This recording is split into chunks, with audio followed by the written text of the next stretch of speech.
This free real estate mastermind, sponsored by Earth to Orbit, is your opportunity to show up with questions, thoughts, anything I can do to help you build your business. I'm committed to helping you do it.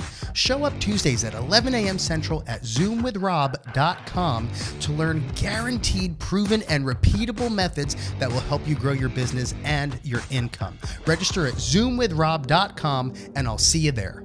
To learn more about Earth to Orbit, visit earthtoorbittraining.com. Welcome to the Earth to Orbit Real Estate Mastermind. My listing just went under contract today. All right. Couple contracts, listing under contract. That's amazing. What's the market like over there in Delaware right now?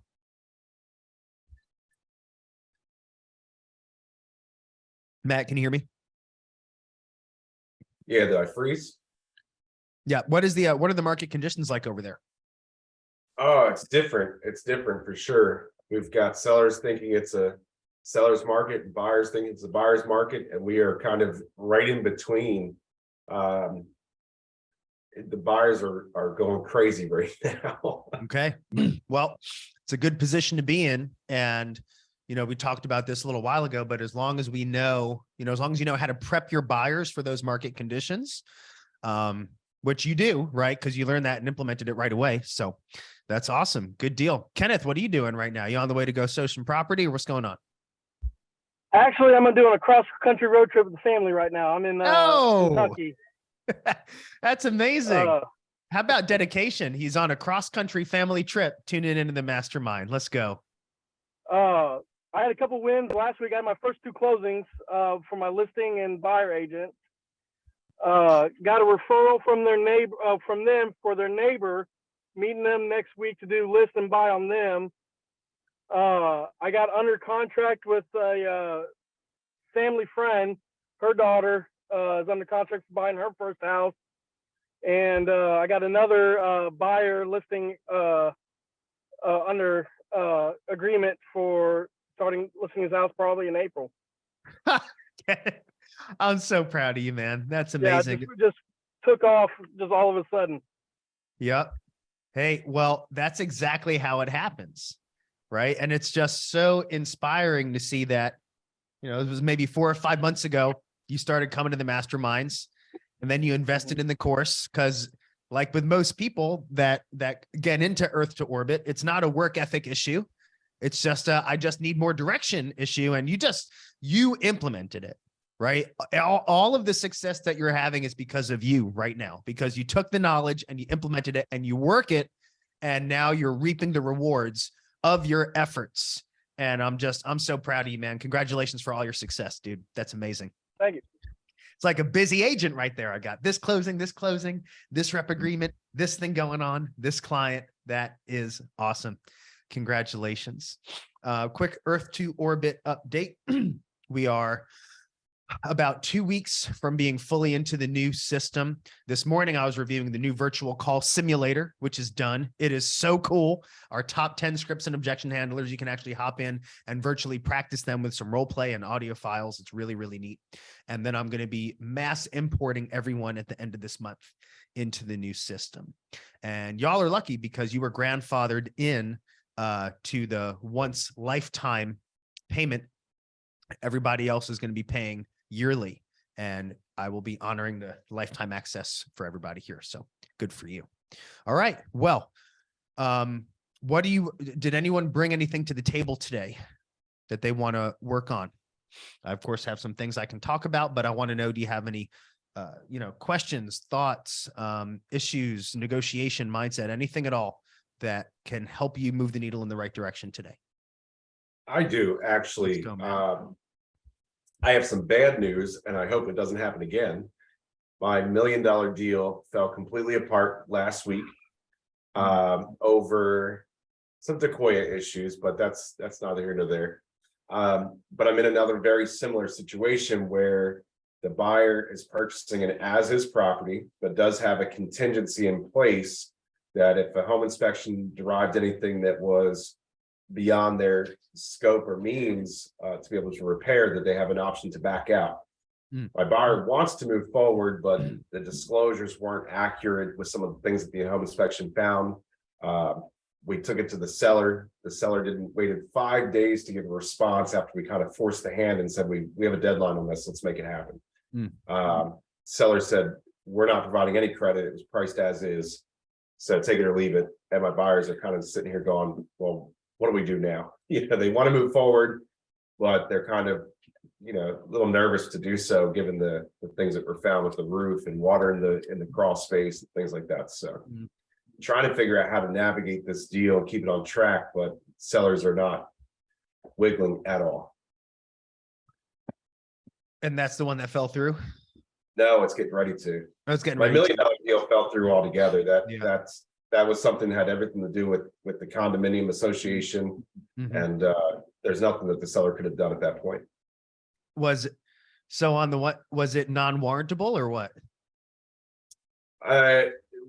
What do you mean?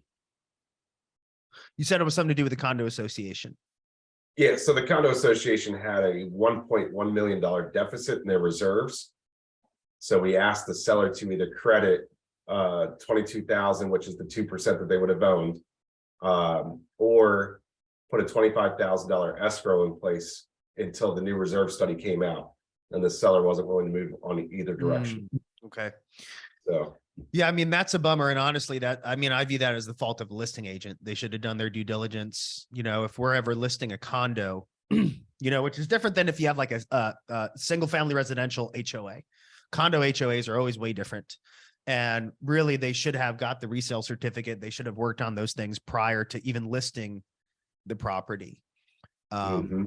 So that's a bummer that fell through. Real quick, just on the condo thing, warrantable condos, typically condo associations. So this is really good info if you're ever listing a condo or you're making an offer on a condo. Typically, condo associations have certain regulations in terms of if there's a ratio of owner-occupied properties to non-owner occupied properties, right? Primary owners versus tenants, making sure that they're current and they don't have any outstanding liens or deficits, as Matt went through. Think of warrantable as like a degree of risk. It really matters for the lender. If you're a cash buyer, it doesn't really make a difference, but a lender needs to know if a condo is warrantable or not, because if it's referred to as non-warrantable, the lender views it as more of a risk. And then you might need to find a lender that can do non-warrantable loans. The down payment is usually a little bit higher. The interest rate might be a little bit higher. So sometimes that can be an issue there. So something to look into. So Matt, definitely nothing you could have done about that. Now, on the other, the one that you have now, let me ask, in the MLS, what was it advertised as an as-is listing? it is, and I explained that to my buyers before they put their offer in. We've gone over it several times since. In addition, the comps in the area they've got at least 40 to, for the comps in the area, I'll just tell you what it is. The house, the contract was 390. The comps are between 430 and 495 in that neighborhood in the last 6 months. So it's priced appropriately. It's priced appropriately, and that's the conversation we had today, as well as before we even went into this agreement. So yeah, just trying to get the first time home buyers, they're nervous. They want to do some okay. Yeah. And what are some of the biggest issues that they're concerned about?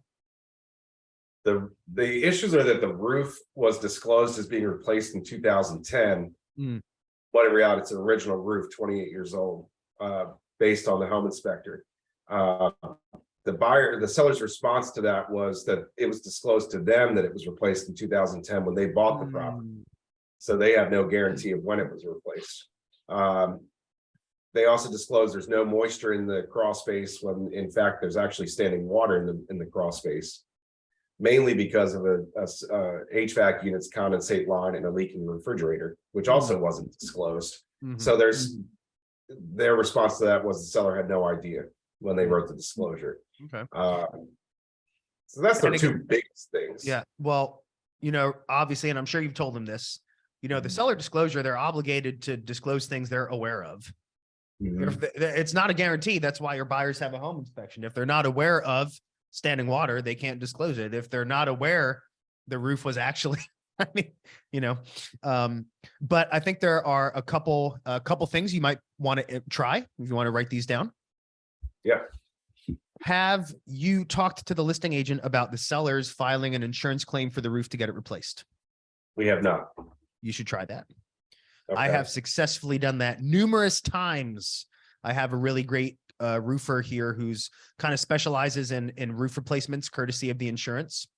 So like if I'm doing a listing, prior to listing, he comes out, evaluates the roof, see if we can get a new roof on there prior to listing, increase the resale value. But I have had a couple occasions. Actually, my parents' house was one of them. My parents closed. I was their agent, closed on a house last year.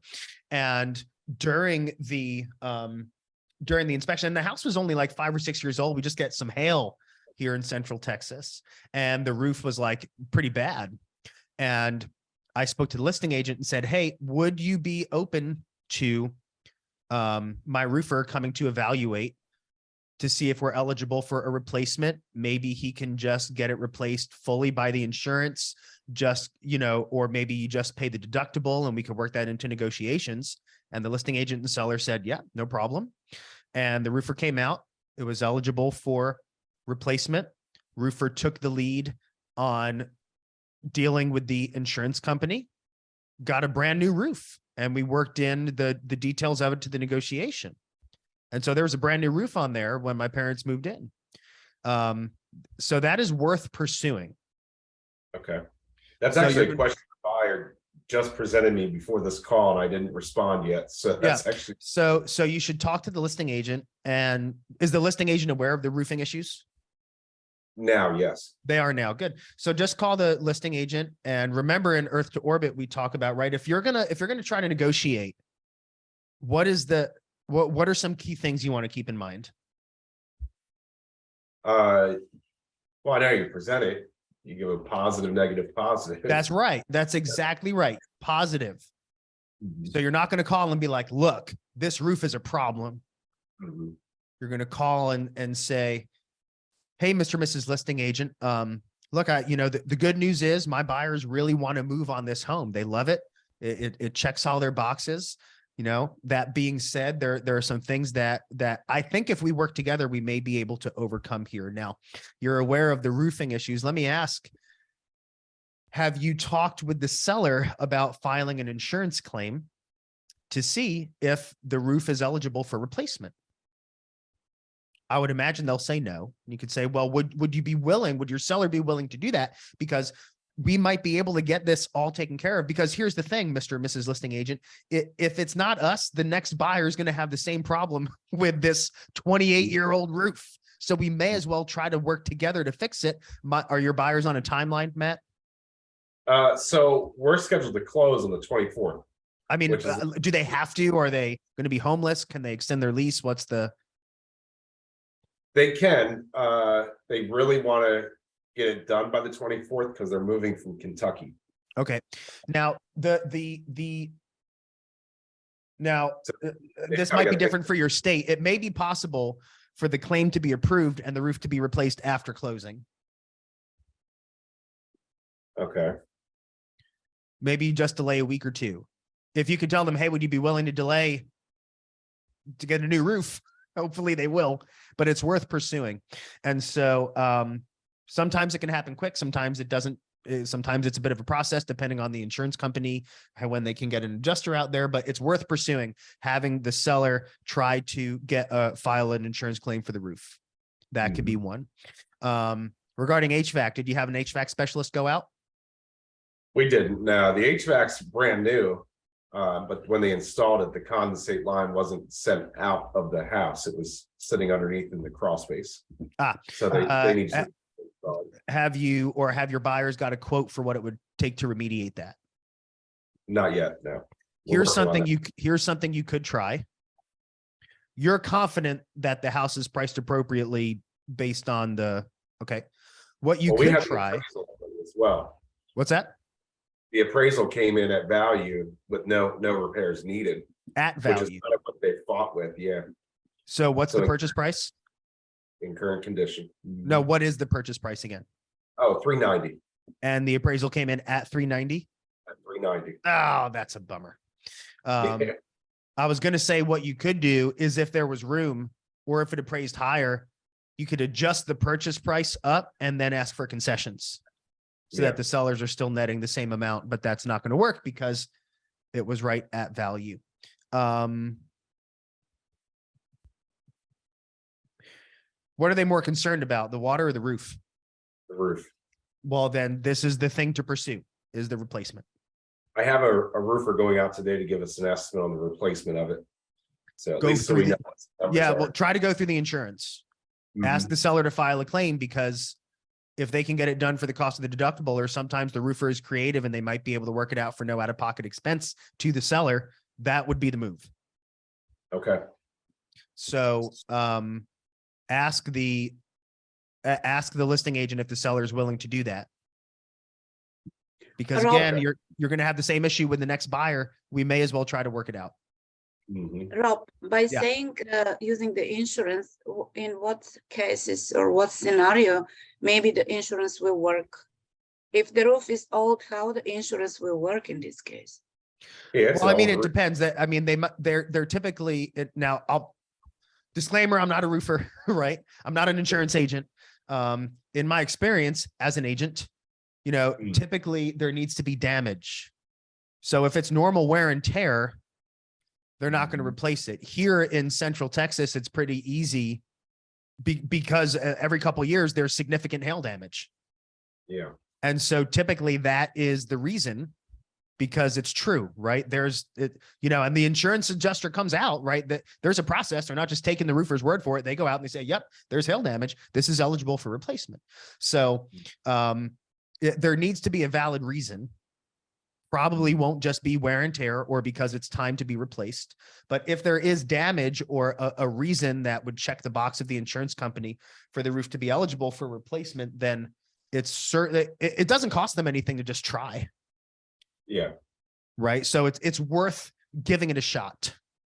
I can tell you that well, I'm not a roofer, but I can tell you that the inspection didn't show any damage. The inspection just showed the wear and tear. It's Well, old. again, I mean, the home inspector is probably not a roofer either. I've had plenty of roof inspections that have come back normal and the insurance adjuster approves a replacement. Sometimes the home inspectors don't even go on the roof. They just kind of climb a ladder and okay. Again, I'm not a roofer. I'm not an insurance adjuster. Right. But in my experience, it's a method that has worked favorably before. Worth pursuing. We'll try that. And what you said about the $1 million deal falling apart, that's a bummer. You said, I hope it won't happen again. It will. If you're in the industry long enough, big deals will fall apart. But the good news is that you've worked hard enough, Matt, over the past, 7-8 months that you've been in the program to build a fat pipeline. And so does a deal falling apart stink? Yeah, for sure. Like there's no way around that. But it's a lot different when it's the only deal and the only thing you have going, or you're like, well, I got 3 other closings coming up. I got 12 other buyers right now. Like I could still pay the bills. Like it's okay. Yeah. It's And okay. the good news is they're coming back. They're out of the exactly. country. When they come back, Exactly right. Exactly right. But the reality is, gang, is that there's always a roller coaster to real estate. Even when you're a top producer closing, 30, 40, 50 deals a year, right? Last year I closed 44 deals, right? And for sure, it was still like this. It was still like that, right? Because some things fall apart. I've had things fall apart where it's like the day before closing and title calls and says, hey, we have this weird title issue because of this trust that has all these people. And the state of Texas didn't recognize this thing, that like just crazy things that have never happened before. And that is normal. So you just live your life knowing that. I like, Ed Milet has this term. Well, it's not his term. It is a term that I discovered through Ed Milet, referred to as equanimity. You got to practice equanimity, right? Meaning cool, calm, collected, even all the time. You have a big win. Cool. Celebrate. Cool, calm. Keep your eye on the ball. You have a loss. All right. That stinks. Let's stay focused on the solution. Remain cool and calm. Right. And that's what we do. But at least they're coming back. They're reasonable people. Last night I was on the phone till like 9:30 with one of my agents and his clients working through an offer, just staying calm, staying cool. We're going to submit the offer. Awesome. If it doesn't work out, all right, we're going to remain cool and we're going to keep it going. But Matt, I applaud your progress there. You have the right mindset around it. See if the roof might file for a claim. That could be a good way to do it. We're gonna try that. Yeah. Good deal. Any other questions before I just kind of give some wrap-up thoughts? All right. You know, it was pretty cool. I have an agent on my team, and the topic of this last little mindset thing is just talking about, you know, my formula, my 3-part formula for success, right? Massive actionable. First, you get the blueprint. That's a given. You get the blueprint, in this case, Earth to orbit. And then you apply it with massive action, relentless consistency, and time. Now that third one, time, that's the X factor that we don't always have control over. You don't have control over how many unrepresented buyers come into your open house. You do have control over how many open houses you do. You don't have control over when these people that you follow up with are going to call you back. To an extent you do, but to an extent you don't. But you have control over how many times you follow up with them. And so this agent has been on for about 3 months, and he's been working really, really hard. And a few weeks ago, he was just real stressed out. He was kind of down mentally, struggling. We had a good phone call. He was just saying he was feeling stress. He's feeling financial pressure. And I told him, dude, you're doing everything right. You just haven't been doing it long enough. It's been 76 days. Now he'd been licensed for about 1.5 years before he started working with me. But we kind of came to the conclusion together that his career really started the day he started working with me, because until then, he just didn't know what to do. And that's a frustrating position to be in when you want so desperately to succeed, but you just need to know what to do. And you're like, if only I knew, if only I had the peace of mind to know I'm doing the right thing. And I told him, dude, you are doing the right thing. I'm telling you, if there was anything you could do to improve, I would tell you. And we made some tweaks on his open house strategy and some little things, but I mean, these were really small things. And I said, you just need to keep doing it. So he leaves for vacation 2 days ago. Of course, it's when he leaves for vacation. And for like 4 days before he leaves for vacation, he's trying to work out this offer. Listing agent's kind of unresponsive. They're going back and forth. The day he gets to vacation, he calls me. He's like, Rob, they accepted our offer. The one that I've been negotiating 4 days, they accepted the offer. What do I do now? Right? So I said, go to Earth to Orbit, watch this section, and then we're going to get the transaction coordinator looped in, and we're going to work on this. Okay. Later that same day, he calls me, says, dude, you're never going to believe this. I met people at an open house last week, followed up with them. They haven't been responsive. They just called me and said they want to put in an offer on the house that they came to, the open house, which, by the way, gang, sidebar, that like never happens. People never buy the open house, but they did. And so those are the people we were on the phone with last night, walking them through the process, because he didn't even have time to like do the buyer consult with them and go through all that stuff. They just called and said, we want to put in an offer. So we walked them through it. And now we've got 2 offers in the works, and all of us, and he's so excited because now he's got all these fires going, and he's spinning all these plates. And that's just how it happens. And the thing I told him a few weeks ago was, one day it's just going to happen, right? When I was 6 months into being licensed and I had no clients and I was working my butt off and not taking a day off, and I would follow up with my first clients who came to be my first clients for 6 weeks without response. When I woke up that morning, I didn't know I was going to get a text from the owner that said, hey, Rob, we've just been super busy. Thanks for reaching out. We're ready for you to come over and help us sell and buy a home. And you're going to get a $30,000 commission from our deals. I didn't know that was going to happen. It's not like I woke up this morning being like, today's the day it takes off, right? It just happened. The same thing happened to him. And now he's so excited because he has proof of concept. He's going to get paid. He's got a deal in escrow. He's got another offer going through. And that is textbook massive action, relentless consistency, and giving it time. And so the beauty is that when you know you're doing the right thing and you're implementing it, you just need to give it time. But inevitably, it is impossible to fail if you do it long enough. Now, what if 3 weeks ago when we had this conversation, he was like, you know what, I'm stopping. He was literally 3 feet from gold and didn't know it. And what if he would have stopped?